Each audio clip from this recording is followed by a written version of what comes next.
오늘 열왕기하 5장 말씀 가지고 내 생각에는 이라는 제목으로 말씀을 나눠볼 텐데, 이 5장 말씀을 이번 주와 다음 주 두 주에 걸쳐서 좀 나누고자 합니다. 먼저 4장의 말씀을 지난주에 나누며 하나님께서는 이 4장에 등장하는 4건의 사건, 이 기적 이야기를 통해 엘리사의 사역이 아닌 하나님 자신을 알리시고 계신다고 하였습니다. 그 알리심의 핵심은 은혜가 필요한 사람들에게 하나님의 은혜가 임하였다라는 것입니다. 여러분, 4장에는 하나님께서 어떠한 형태로도 등장하지 않으십니다. 다만 엘리사의 말 속에 등장할 뿐이죠. 마찬가지 오늘 5장의 이야기 속에서도 하나님께서는 등장하지 않으십니다. 다만 많은 사람들이 등장하고 그 많은 사람들 중 나아만의 입술을 통하여서 하나님이 고백되어질 뿐입니다. 그런데 우리는 의심할 여지 없이 이 이야기 속에서 역사하신 분은 하나님이라는 것을 이미 알고 있습니다.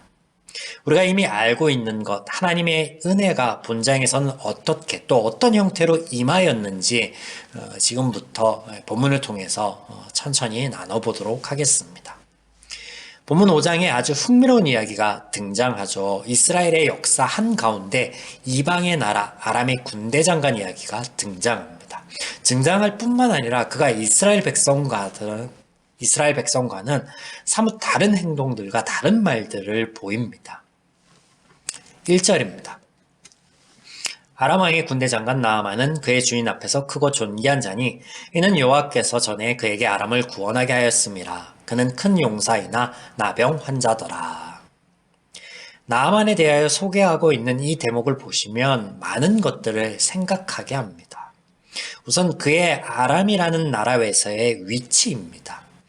크고 존귀한 자이며 군대 장관이라고 소개하고 있습니다. 지방 관리가 아니라 아람의 전체 군대를 통솔하는 군 통솔권자로 그를 소개하고 있습니다. 그런데 그런 그가 다름 아닌 나병 환자이다라는 거예요. 나병 환자.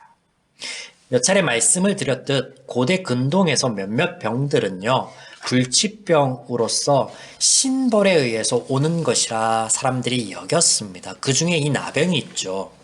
신에 의하여 병에 걸린 자가 군의 통솔권자가 된다? 신에 의하여 심판을 받은 사람을 세우는 일은요, 당시에 있을 수 없는 일입니다. 이스라엘뿐 아니라 이 시대 사람들에게 신과 신앙은 절대적인 것이었고, 종교는 정치, 사회, 경제에 이르기까지 모든 분야에 그의 영향력을 행사하고 있기 때문이죠. 그런데 나아만은 지금 아람의 요직에 앉아 있다? 이상한 일입니다. 이상한 일이에요.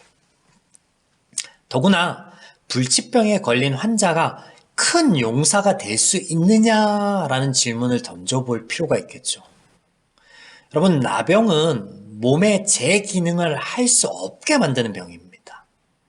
피부의 일부가 부패하여 흘러내리기까지 하고 손, 발톱이 빠지는 것은 흔한 일입니다. 또 2차 감염으로 이어진다면 썩어가는 신체의 일부가 떨어져 나가기도 합니다. 그래서 손발이 없는 사람, 손가락이 없는 사람이 흔할 수 있죠. 일상을 살아가기도 힘든 몸으로 장수가 되고 그 장수가 군을 통솔한다라는 것 자체가 이해가 되지 않습니다. 어려운 일입니다. 이 모든 이해 안 되는 일의 배경을 성경은 하나님의 은혜로 일축하고 있습니다. 시작부터 여호와께서 전에 그에게 아람을 구원하게 하셨습니다. 하나님의 은혜로 시작하고 있어요. 하나님의 은혜이다라고 일축하고 있습니다. 네, 5장의 이야기는 하나님의 은혜의 역사, 그 이야기입니다. 그 외에 다른 것을 찾으려 해서는 안 된다라는 거죠. 한 가지 더, 하나님의 은혜가 아람 그리고 나아만에게 이어지고 있다라는 점입니다.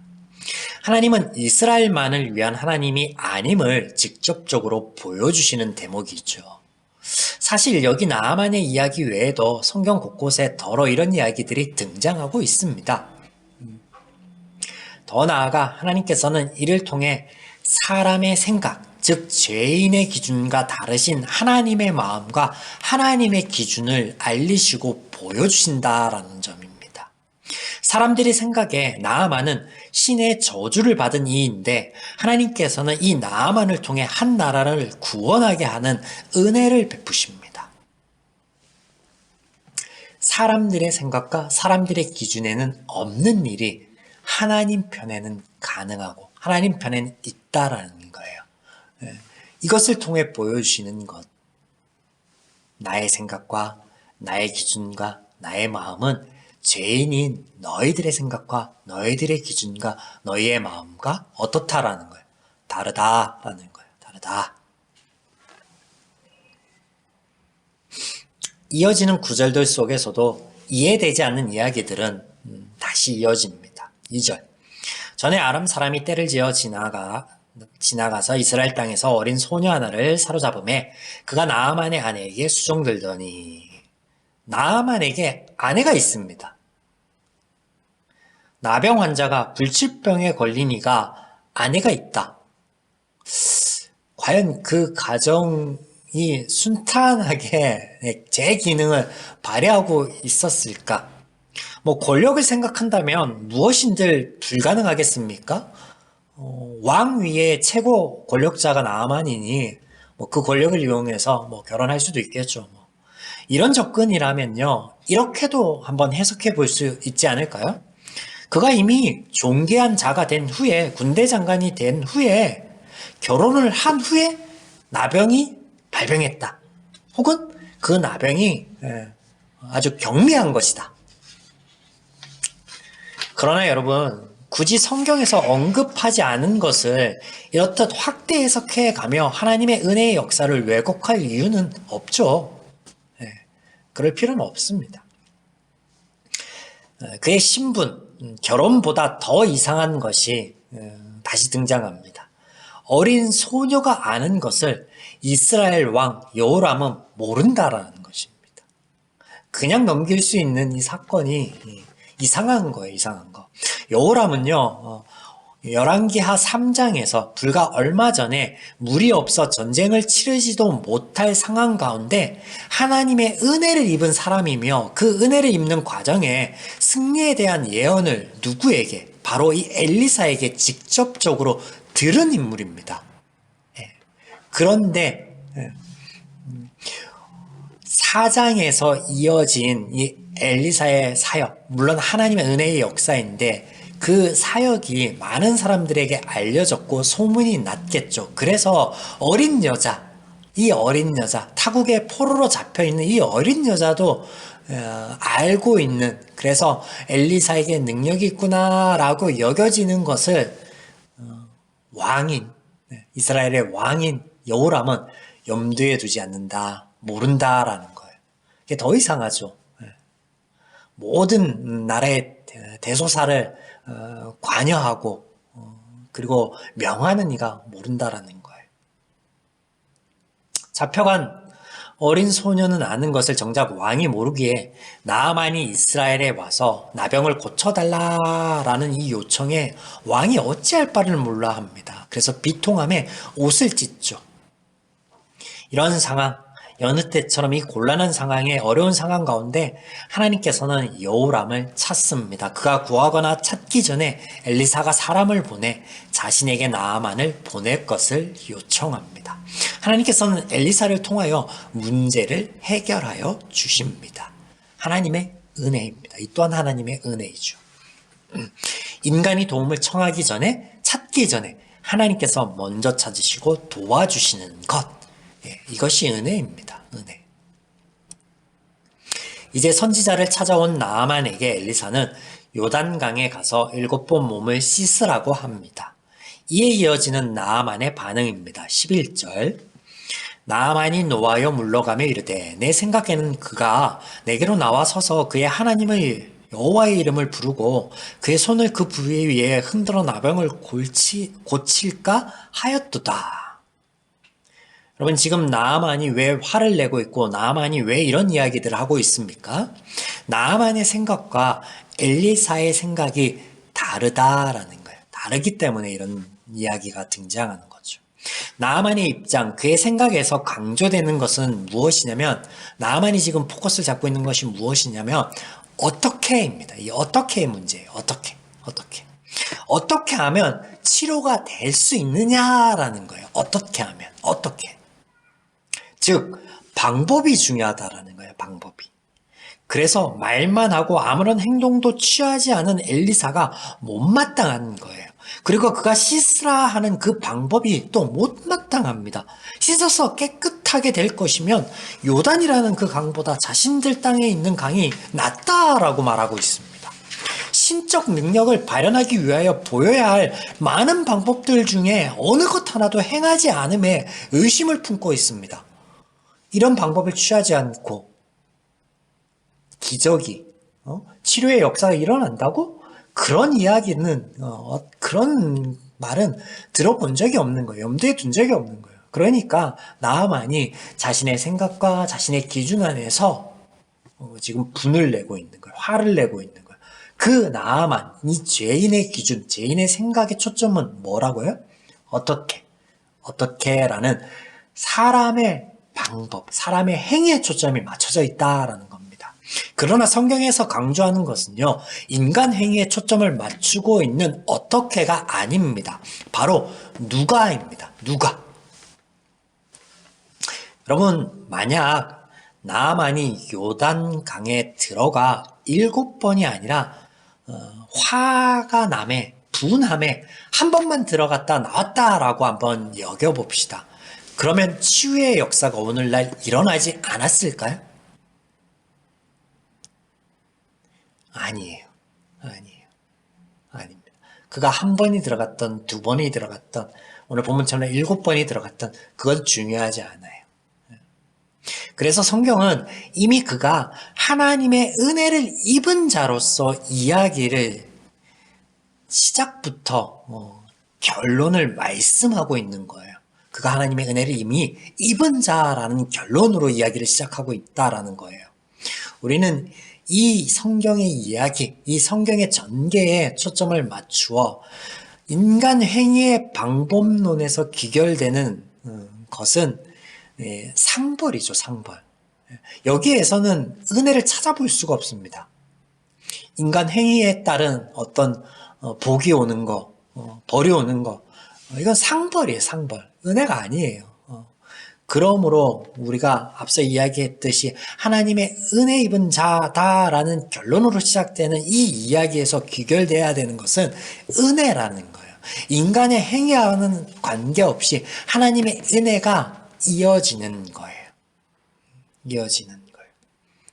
그러므로 본문에서 나아만의 순종이 아닌 하나님의 은혜를 이야기해야 되고 은혜를 보아야 되는 것이 마땅합니다. 큐티를 하거나 이 본문을 가지고 하나님을 전할 때 나아만의 순종, 이게 주제가 되고 제목이 되면 결코 안 된다라는 말씀입니다. 그의 순종에서, 그의 행위에서, 그의 고백에서 하나님의 은혜가 이어지는 것이 아니에요. 그렇게 이어지는 건 은혜가 아니라고 했습니다. 상벌이라고 했지. 지금 본문 5장만이 아니에요. 엘리사의 행적을 되짚어 보시면 그가 요단에서 엘리야의 겉옷을 취하여 물을 가른 것, 소금을 가지고 여리고의 물의 오염을 정화한 것, 죽은 아이의 몸에 자신의 몸을 덮은 것, 독이 든 가마솥에 가루를 뿌린 것 등 이런 이야기 속에서 엘리사가 취한 겉옷이니 소금이니 가루니 그의 행동들, 성경에서 그런 것들을 부각하고 있는 것이 결코 아니라 말씀드렸습니다. 하나님께서 하실 일, 하나님께서 하신 일, 하나님의 역사, 은혜를 말씀하고 있다. 그래서 방법론이 아니라고 했습니다. 그런 거는 중요한 것이 아니라 하나님의 은혜가 필요한 곳에 하나님의 은혜가 임했다라는 것을 우리가 주목해 보아야 된다라고 말씀을 이미 드렸습니다. 같은 맥락이에요. 하나님의 은혜로 나아만은 치유되었습니다. 이게 팩트예요. 이게 성경이 전하고자 하는 메시지입니다. 그래서 나아만의 고백이 이어지는 거예요. 만약에 나아만 이 죄인의 기준에서 어떻게라는 것에 해결되어서 이 문제가 해결되어서 뭐 나아만이 상상한 것처럼 엘리사가 나와서 어떤 퍼포먼스를 보이고 뭔가를 행했다라고 하면 하나님을 집중하는 것이 아니라 이 나아만이 누굴 집중해요? 엘리사를 집중해서 엘리사가 과연 여호와의 선지자로다. 그에게 능력이 있도다. 그가 하나님을 크게 경외하는구나 라고 엘리사를 주목했겠죠. 그런데 오늘 15절에 나아만의 고백을 보십시오. 하나님이 이끌어낸, 하나님의 은혜가 이끌어낸 나아만의 고백을 보십시오. 나아만이 모든 군대와 함께 하나님의 사람에게로 돌아와서 그의 앞에 서서 이르되 내가 이제 이스라엘 외에는 온 천하에 신이 없는 줄을 아나이다. 그가 깨달아진 것, 이게 뭐예요? 하나님만이 유일한 신이다 라는 것을 깨달았다라는 거예요. 왜냐면 그가 경험하고 그가 깨달은 이 하나님이요, 그간에 알고 느끼고 그리고 인식하고 있던 신과는 다르다라는 것을 알았다라는 거예요. 다르다. 그 다름이 뭐예요? 인간 행위 때문에 복락이 오는 것이 아니라 필요한 자에게 은혜를 베푼 하나님을 경험했다라는 거예요. 구하는 자에게, 찾는 자에게 주시는 은혜를 보았다라는 거예요. 하나님의 은혜의 역사는 하나님에 대하여 알지 못하는 일면식도 없는 그의 입술에서 하나님을 고백하게 하십니다. 그러나 그런 그의 고백이, 그가 이런 고백을 하였다라고 해서 그가 하나님을 온전히 알게 되었고 신실한 자로서 변화되었다 라고 여기면 안 됩니다. 그의 고백을 주목할 필요도 없습니다. 자, 나아만의 고백을 통해 하나님께서는 이스라엘보다 믿음이 좋은 신실한 이방인을 드러내려 하는 것이 목적이 아니에요. 우리가 지금까지 살펴보았듯 하나님께서 이 이야기에서 중점적으로 다루고 보이는 건 뭐라고 했어요? 하나님의 은혜, 하나님의 은혜. 그러므로 나아만의 고백이나 이 나아만의 어떤 이 행위가 집중되어서는 안 된다라는 거예요. 그걸 우리가 보고 또 나아만의 고백, 나아만의 순종 이렇게 나가면 안 된다고요. 이스라엘 하나님의 그 많은 은혜를 받고도 하나님을 찾지 못하는, 아니 찾을 수 없는 죄인들에게 하나님께서는 이 이방인을 통하여서 하나님에 대해서 알려주시는데 하나님을 찾고 구하는 이가 얼마나 복된지를 보여주십니다. 지난주 성경의 구조 이야기 패턴에 대하여 잠깐 말씀을 드렸었습니다. 4장 이야기에서 앞뒤에 선지 생도들의 이야기가 등장하고 중간에 수냄 여인의 이야기가 등장합니다. 또 선지 생도들과는 사뭇 다른 수냄 여인의 모습을 성경은 기록하고 있습니다. 이 여인은 문제 앞에 태어나며 지혜롭고 무엇보다도 문제의 핵심을 알고 구할 줄 압니다. 사람들의 인식이나 생각에 신을 찾고 신을 의지할 줄 아는 사람이 있다면 가장 먼저 떠올리는 사람이 바로 누구예요? 선지자입니다. 선지자. 오늘 어린 소녀의 고백과 또 선지자를 찾는 이 나아만의 모습 속에서 우리가 발견할 수 있듯이 선지자예요. 선지자. 신을 찾고 의지할 줄 아는 사람이 있다라고 하면 가장 먼저 떠오르는 자가 선지자라는, 이게 사람들의 일반적인 인식이에요. 그런데 사장의 이야기에서는 그런 선지 생도들은 어찌할 바를 몰라 갈팡질팡하는 반면에 수냄 여인은 사뭇 다른 모습을 보여준다고요. 그런데 여기서도 성경은 선지 생도들보다 나은 한 여인을 보여주는 것이 목적이 아니라 했습니다. 이런 성경의 이야기의 전개, 성경의 구조는 하나님과 다른 죄인의 생각과 기준을 깨시는 하나님의 작업으로서 죄인들의 기준에 생각하지 못한 인물, 아니 염두에 두지 않은 그런 인물들을 통하여서 그들이 보일 법하지 않은 말과 행동을 보임을 통하여 죄의 사고, 제 인식 자체를 깨시는 하나님의 작업이라고요. 하나님이 그런 의도를 가지고 성경을 전개해 나가고 이야기를 전개해 나가고 그리고 또 그렇게 구조 편집하신다라는 거예요. 오늘 나아만의 이야기도 이런 맥락이 되겠습니다. 이런 맥락이에요. 17절 나아만이 이르되 그러면 청하건대 노새 2마리의 실을 흙을 당신의 종에게 주소서. 이제부터는 종이 번제물과 다른 희생 제사를 여호와 외 다른 신에게는 드리지 아니하고 다만 여호와께 드리겠나이다. 자, 나아만이 자신에게 있었던 일련의 일들을 통해 하나님만이 참신임을 깨달아 고백하게 되었죠. 그러나 그는 여전히 죄인입니다. 제 기준과 제 가치관 아래 자신의 소견에 옳은 말을 지금 할 뿐이에요. 나만이 하나님께만 제사 드리기 위하여 흙을 가져가겠다라고 합니다. 그런 그의 말, 고대 근동의 종교관을 통하여서 이 말을 이해해 보아야 되겠는데요. 역시 이 말씀도 여러 번 드렸었습니다. 고대 근동 사람들은요, 지역마다 그 지역에 머물며 그 지역을 관장하는 신이 있고 그 신은 그 신들만의 고유의 능력이 있다라고 여겨졌습니다. 때문에 나아만은 하나님이 계신 이스라엘 땅의 흙을 가져가려고 합니다. 그래야만 하나님께 예배 드릴 수 있고 하나님께 제사 드릴 수 있다라고 하는 죄인의 죄적 사고방식, 즉 타 종교관에 젖어서 그 종교관 안에서 하나님을 찾고자 하는 죄인의 한계, 그것을 보여주고 있는 거죠. 자신의 이해를 넘어서는 하나님에 대해서는 알지 못하는 모습입니다. 더불어 자신의 소견에 오른 대로 신을 섬기고자 하는 모습 또한 그 안에 있는 것을 우리는 발견하게 됩니다. 그런데 이런 죄인의 한계보다 더 중요한 것은 하나님께서 이 모든 것을 받아주신다라는 점입니다. 엘리사를 통한 하나님의 말씀입니다. 너는 평안히 가라.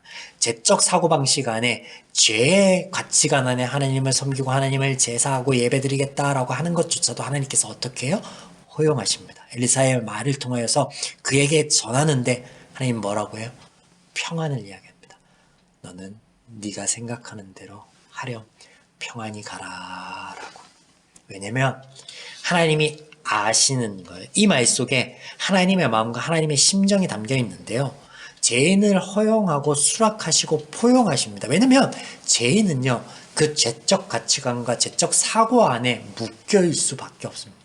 그래서 죄인이에요. 그래서 죄의 종이다라는 표현을 성경은 하고 있는 거예요. 제가 시키는 것, 제가 말하는 것, 제가 이해하는 것만 할 뿐이에요. 하나님의 마음을 갖고 하나님의 가치관을 갖고 하나님을 찾는 것, 그런 거란 있을 수 없는 거예요. 그러므로 이 죄의 문제를 해결하기 위하여 하나님이 이 땅에 직접 오실 수밖에 없는 것이죠. 사랑하는 여러분, 하나님께서 성경을 통해 우리에게 보이시고 알리시는 신앙은요, 방법론이 결코 아닙니다. 하나님을 아는 것이며 그 안에서의 관계예요, 관계. 내가 어떻게 하나님을 알고 그 아는 하나님, 그 알을 통해 어떻게 삶 속에서 하나님과의 관계를 맺고 가고 있느냐가 성경에서 말씀하시는 바른 신앙의 모습이다라는 거죠. 오늘날 대부분의 성도님들이 교회 다니며 봉사하고 참 많은 일들에 순종하십니다. 그리고 그 안에 종종 은혜도 누리고 복도 받습니다. 그러나 정작 하나님에 대해서는 잘 모르십니다. 어떻게 하면 더 순종할까 고민을 하나, 어떻게 하면 더 봉사를 할까 고민을 하나, 어떻게 하면 더 하나님을 알아갈까라고 고민하지 않습니다. 이 부분에 더 많은 시간들을, 더 많은 정성을 할애하고 있지 않다라는 것입니다. 죄송하지만 우리의 헌신과 순종이 하나님의 은혜를 우리 삶 가운데 불러오는 것이 결코 아닙니다. 오늘 본문이 그것을 말씀하고 있지 않습니까? 어찌 보면 그래서 더 쉽지 않는 거예요. 열심히 예배를 드리면, 하나님 전에서 헌신하면, 제물을 많이 드리면 그런 행위에 맞게 하나님께서 우리에게 복을 주시면 참 좋겠는데, 계산이 정확하잖아요. 그러면 쉽게 예측이 되잖아요. 근데 그렇지 않다는 거예요. 그렇지 않다는. 물론 일정 부분 우리가 예측하는 것 같이 하나님의 은혜가 임할 때도 있습니다. 그러나 결코 이러한 모습 때문에 하나님의 은혜가 임하는 게 아니라는 거죠. 아니라는 거예요. 그래서 성도님들이 자신들이 예측한 결과가 안 발생하고 그런 상황들이 쌓이면 시험에 듭니다. 시험에 들어요.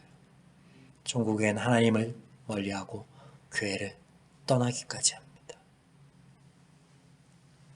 오늘 성경에서 하나님께서는 내 생각이 아닌 하나님께서 보이시고 알리시는 것에 우리의 마음을 두고 집중하라 하십니다. 여러분, 오늘 이 나아만의 이야기를 통해서 나에게 말씀하시는 하나님, 그 하나님께서 무엇을 요구하고 있는지 곰곰이 생각해 보는 시간이기를 소망합니다. 내 생각이 아니라 하나님의 말씀하여 주시는 것을 가지고 그것으로 우리의 삶과 우리의 신앙을 되짚어 보며 은혜를 누리는 우리 한 주간의 발걸음과 삶이기를 주님의 이름으로 간절히 축복드립니다.